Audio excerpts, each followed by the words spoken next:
Mengetahui sejak awal tahap demi tahap alur proses bekerja di Korea Selatan merupakan suatu keharusan bagi teman-teman calon TKI yang ingin bekerja di Korea Selatan melalui program G2G Korea resmi pemerintah. Setidaknya semakin banyak informasi yang didapat, mudah-mudahan semakin memantapkan niat teman-teman untuk mencapai impian bisa bekerja di negeri ginseng ini. Karena tak dipungkiri masih banyak teman-teman kita di luar sana yang sangat ingin sekali bekerja di Korea Selatan, tetapi karena kurangnya informasi yang didapat sehingga beranggapan bahwa proses bekerja di Korea Selatan itu sulit, berbelit-belit dan memerlukan biaya yang tidak sedikit. Ditambah dengan kekhawatiran akan kemungkinan bisa dimanfaatkan oleh oknum-oknum yang mencari keuntungan sepihak dari kurangnya informasi yang teman-teman miliki. Sehingga secara tidak langsung akan mengurungkan niat dan memupuskan harapan untuk bisa bekerja di luar negeri secara resmi dengan gaji yang lumayan cukup tinggi. Dan kali ini kita akan kembali membahas lanjutan dari alur proses bekerja di Korea Selatan secara resmi melalui program G2G, yaitu proses verifikasi data dan pengambilan kartu ujian. Seperti apa tahapannya dan apa saja yang harus teman-teman CPMI persiapkan? Di video ini akan kita bahas secara tuntas. Tapi sebelum kita lanjut ke pembahasannya, seperti biasa kita ke Korea dulu.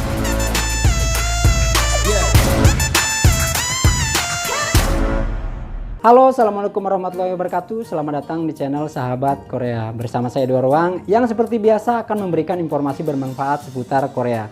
Mulai dari budaya, bahasa Korea, dan juga proses penempatan pekerja migran Indonesia melalui program G2G Korea resmi pemerintah. So, bagi teman-teman yang tertarik akan hal-hal tersebut tidak perlu ragu. Langsung saja subscribe dan aktifkan tombol notifikasinya agar tidak ketinggalan update-update terbaru dari kita. Setelah berhasil melakukan registrasi pra pendaftaran EPS Topik secara online dan membayar biaya ujian EPS Topik sebesar 24 US dollar yang sebelumnya telah kita bahas, proses selanjutnya adalah menunggu pengumuman jadwal verifikasi data dan pembagian kartu ujian. Sama seperti pengumuman proses pra pendaftaran EPS Topik, pengumuman proses verifikasi data ini pun nanti akan diumumkan melalui website resmi BP2MI di bp2mi.go.id. Nanti ketika pengumuman jadwal pendaftaran ulang dan verifikasi data serta pembagian kartu ujian ini sudah diumumkan, teman-teman diwajibkan untuk datang tepat waktu sesuai dengan jadwal kedatangan teman-teman.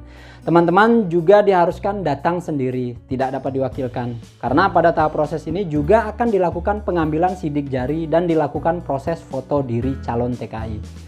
Tahap ini dilaksanakan secara manual, artinya teman-teman harus datang ke lokasi yang ditunjuk oleh BP2MI sesuai dengan tanggal dan lokasi yang tertera di dalam pengumuman. Bisa di Jakarta, Semarang, atau Bandung, tergantung lokasi yang tersedia dan yang teman-teman pilih pada saat proses pra pendaftaran secara online dilakukan. Jadi untuk teman-teman yang tinggal jauh dari lokasi verifikasi harus mempersiapkan biaya perjalanan dan juga tempat untuk menginap. Saat proses verifikasi data dan pembagian kartu ujian, teman-teman calon PMI harus berpakaian rapi dan sopan, menggunakan baju yang berkerah untuk warna pakaian bebas dan juga memakai sepatu. Lalu persyaratan-persyaratan apa saja yang harus teman-teman bawa saat proses verifikasi data dan pengambilan kartu ujian? Bukti cetak pra pendaftaran online, asli bukti pembayaran biaya ujian EPS Topik, asli KTP elektronik, pas foto berwarna terbaru berukuran 3,5 x 4,5 cm sebanyak 2 lembar dengan latar belakang putih. Tidak menggunakan kacamata saat difoto, tidak menggunakan penutup kepala seperti topi dan sejenisnya, harus terlihat dahi dan telinga, tidak menggunakan baju berwarna putih, menghadap kamera dengan wajah semua terlihat, tanpa border, dan diambil dalam jangka waktu 3 bulan terakhir sebelum proses verifikasi data ini diumumkan. Lalu membawa asli ijazah pendidikan terakhir minimal SLTP atau sederajat. Membawa asli buku rekening tabungan atas nama pribadi yang nantinya akan dipergunakan untuk pengembalian biaya pendaftaran ujian EPS Topik bagi teman-teman yang dinyatakan tidak dapat mengikuti ujian EPS Topik oleh HRD Korea. Jadi teman-teman tidak perlu khawatir saat teman-teman dinyatakan tidak bisa mengikuti ujian. Uang pendaftaran ujian pasti akan dikembalikan lagi kepada para pendaftar. Kemudian teman-teman juga harus membawa asli surat keterangan tidak buta warna dari dokter, yang mana pada surat keterangan dokter tersebut harus menunjukkan hasil dan tertulis tidak buta warna. Dan surat keterangan dokter yang berlaku adalah yang dikeluarkan dalam jangka waktu 6 bulan terakhir. Lalu membawa asli paspor. Ini jika teman-teman sudah memiliki paspor sebelumnya yang masih berlaku minimal 1 tahun. 1 lembar scan berwarna KTP elektronik dan usahakan foto pada scan berwarna KTP jelas dan tidak buram.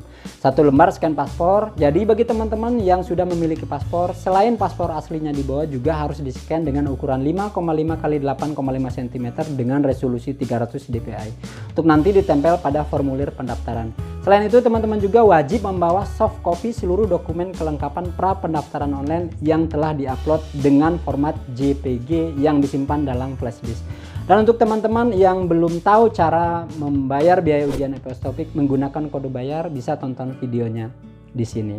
Harap diingat, jika nanti dalam proses verifikasi data ditemukan dokumen yang tidak sesuai atau palsu, maka proses pendaftaran akan dibatalkan dan teman-teman tidak diperbolehkan mengikuti pendaftaran apapun selama 3 tahun berikutnya. Setelah verifikasi data dan pengambilan kartu ujian telah dilakukan, teman-teman kembali harus menunggu pengumuman kapan dan di mana lokasi ujian EPS TOPIK akan dilaksanakan. Pengumuman ini biasanya beberapa minggu setelah proses verifikasi data dilakukan. Nah, ketika jadwal lokasi ujian sudah diumumkan dan nama teman-teman muncul di dalam lampiran pengumuman tersebut, teman-teman harus segera bersiap-siap, apalagi jika teman-teman tinggal di daerah di luar Pulau Jawa. Karena lokasi ujiannya bisa di Ciracas, Jakarta Timur, bisa di Cirebon, Jawa Barat, atau bisa juga di Semarang, Jawa Tengah. Dan perlu teman-teman ketahui, bagi teman-teman CPMI yang gagal di fase verifikasi data ini, teman-teman tidak perlu berkecil hati. Dan teman-teman bisa mencoba lagi di pendaftaran-pendaftaran berikutnya. Penetapan peserta yang bisa mengikuti ujian EPS TOPIK sepenuhnya merupakan kewenangan pihak HRD Korea yang telah melakukan proses seleksi ulang terhadap seluruh peserta yang telah mendaftar. Merekalah yang menentukan peserta mana yang dapat mengikuti dan yang tidak dapat mengikuti pelaksanaan ujian EPS TOPIK. Dan keputusan tersebut tentunya tidak dapat diganggu gugat. Teruntuk teman-teman CPMI yang belum tahu cara membayar biaya ujian EPS TOPIK sebesar 24 US dollar, bisa tonton videonya di sini. Semoga pembahasan di video ini bermanfaat. Jangan lupa subscribe bagi yang belum, karena subscribe itu gratis. Agar kami juga semakin bersemangat menyajikan video-video yang bermanfaat untuk teman-teman calon TKI semua. Jangan lupa juga like dan share-nya. Kalau ada saran, kritik, dan pertanyaan seputar G2G Korea, teman-teman boleh kok tinggalkan di kolom komentar. Kami dengan senang hati akan menjawab satu persatu setiap komentar yang teman-teman tinggalkan. Terima kasih. Wassalamualaikum warahmatullahi wabarakatuh.